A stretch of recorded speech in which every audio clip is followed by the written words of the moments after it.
Hello students, in this video let us know some important Viva questions related to stereochemical study of organic compounds via models, that is with reference to the conformational analysis. So the first one, what do you understand by rotational isomers? So what are rotational isomers?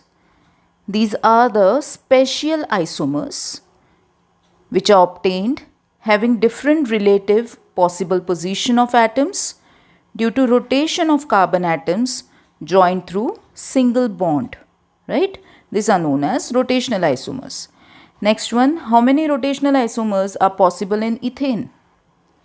So, particularly in case of ethane, large number of isomers are possible, but importantly, if we talk about rotational isomers, the two important isomers are staggered and eclipsed, and the intermediate isomers which are possible in case of ethane are known as gauge isomers, right?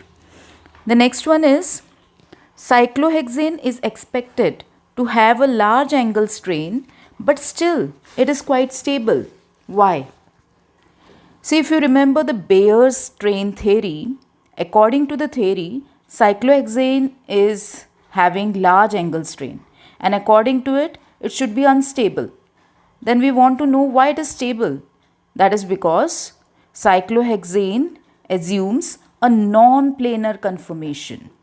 That means the 6 carbon atoms of the cyclohexane, they are not lying within the one plane, because of which the overall strain reduces and it becomes a stable molecule.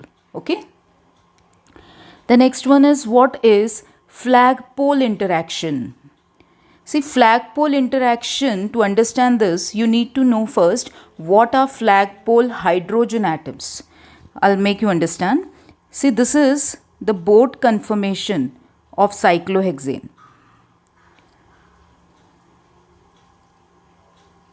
Okay, so these are the hydrogen atoms which are pointing inwards, these two hydrogen atoms at the first and the fourth carbon atom. Okay, so this pair of 1,4 hydrogen atoms on the Bode conformation of cyclohexane which are pointing inwards are referred to as flagpole hydrogen atoms, and as you can see there, they are coming very closer to each other, because of which repulsions between these flagpole hydrogen atoms take place, and this is termed as flagpole interaction. Okay, chalo, next question is, what is optical isomerism? So what is optical isomerism here? It is basically an isomerism whereby the organic compounds have a tendency to rotate the plane of polarized light to either right side or left side. Okay, this particular property is known as optical activity, and the phenomena related to it is known as optical isomerism. What is the main cause which gives rise to geometrical isomerism or geometrical isomers? So what is the main cause? Geometrical isomers means we are trying to talk about cis and trans isomers. So why does it happen? Why does cis and trans isomers exist? That is due to restricted rotation about carbon-carbon double bond. Okay. Next question dekho. What are cis and trans isomers? So it's a simple one. A molecule in which identical groups or atoms on double bonded carbon atoms are on the same side, then it would be called a cis isomer, and in the other case the identical groups are on the opposite sides is known as trans isomer. Next one, what are E and Z configurations as assigned to geometrical isomers? See, E and Z configuration here basically, see, when you talk about cis and trans isomerism, there is a necessity there to decide which is cis and which is trans isomer, that there should be at least 2 atoms which are identical to each other, or 2 groups which are identical to each other. On the basis of that, we can decide if they are on the same side, we would be saying it is a cis isomer. If it is on the opposite side, we would be saying it is a trans isomer. But if not so, then how could you decide which type of isomer it is? then in that case your E and Z notation is important. Let us try to understand this. See, suppose you have this one possibility, C double bond C. Suppose there are 4 different groups attached over this, across this double bond. So this is A group, B, this is C, and this is D, right? So in the first case, I consider that A and C groups both are having higher priorities, okay, and B and D both are having lower priorities. So what you can observe here, when the atoms of or groups of higher priority on each double bonded carbon atom, if they are on the same side, as you can see here, A and C are on the same side, B and D are on the other same side. So it would be assigned a Z configuration. Okay. On the other side, check out the other one. Suppose I again consider this carbon double bond carbon, and again I'll go for the groups here.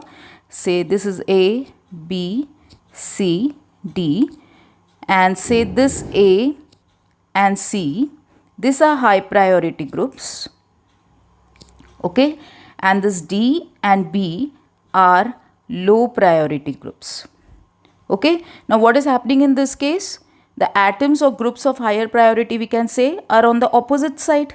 Then such configurations would be termed as E configuration. Is it okay? So in that way we can decide which would be the E configuration and which would be the Z configuration. Next one, how could you determine R and S configurations? See, it is again simple but different to that of E and Z. I'll take again example for this to make you understand. Suppose this is your central carbon atom, okay, and say there are 4 different groups attached to this, CH2, CH3 here. Here say it is hydrogen. Say here it is bromine, and say on this below the plane it is CH3. So if you talk about the priorities in this case, you know that different rules given by Cahn in Gold and Prelog, how to determine the priorities of the attached groups. I won't go into details of that. I'll directly go with the answer there. So bromine would be having higher priority, followed by CH2, CH3. So this is first priority, this is the second priority, and the third priority is CH3. Fourth priority will be for hydrogen. However, when we consider R and S configuration, the least priority वाले group को आप क्या करोगे? You did not consider, right? You just ignore that and consider the remaining 3 priorities. So what you can observe here, so your priorities are going in this direction, starting from first to second to third. So what you can observe, they are going in the clockwise direction. ठीक है? So if the priority order is arranged within a clockwise direction, then such configuration would be assigned as R configuration. Okay, so this is an example of R configuration. Let us take another example to understand what is S configuration. Again, I'll consider the central carbon here. Say it is CH2OH. Say here it is hydrogen. Say here above the plane it is OH, and below the plane it is CHO. Okay. Now again, if you look for the priorities, this is the first priority here, this would be the second priority, and this would be the third priority. Hydrogen is definitely the fourth priority. So how are the priorities moving, first, second and third? They are moving in this direction, in the counterclockwise direction, that is anti-clockwise direction. Okay, and such orientation in terms of the priority order, if they are arranged in an anti-clockwise or counterclockwise direction, then it would be termed as an S configuration. Okay, R stands for rectus and S stands for sinister. See the last question. How many types of optical isomers are possible? This is again a simple one. There are 2 types of optical isomers, dextrorotatory and levorotatory. Dextrorotatory has been assigned with an plus sign and levorotatory has been assigned with an minus sign. Okay, so that's for this particular stereochemical study. Thank you.